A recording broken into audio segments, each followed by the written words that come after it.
Assalamu alaikum everyone. I am at Madina al-Zahra in Cordoba,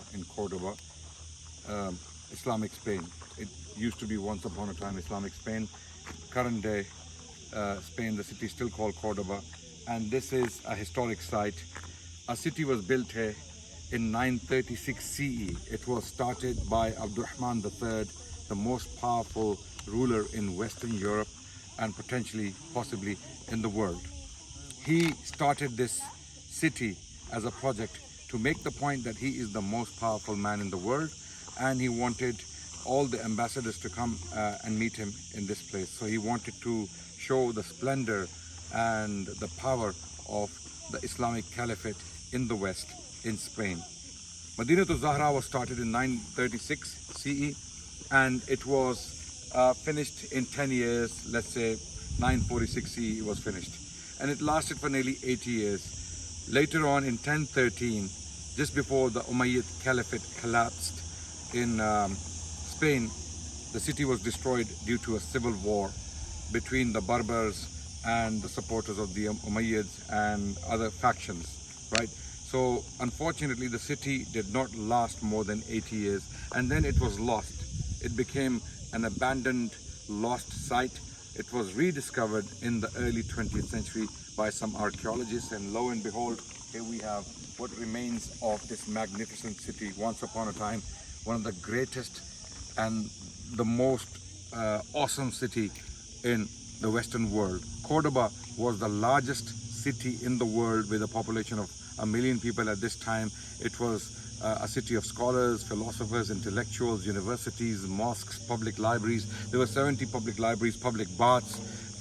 Some of the most learned men in the world were found here. Some of the most important works on science and philosophy were transcribed here in the Arabic language and then transmitted later on to the rest of the Western Europe.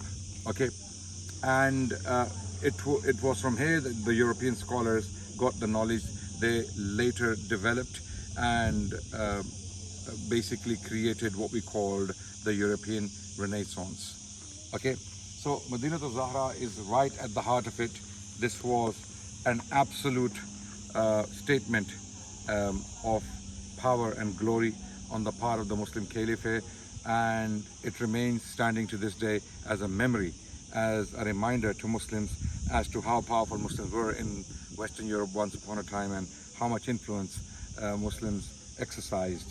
Okay, so this is lost history. This is unknown history to most Muslims in particular and the rest of the world in general. We are trying to encourage people to come and visit these places with us so that we can teach them history on the spot, on the ground, by showing them monuments and explaining history.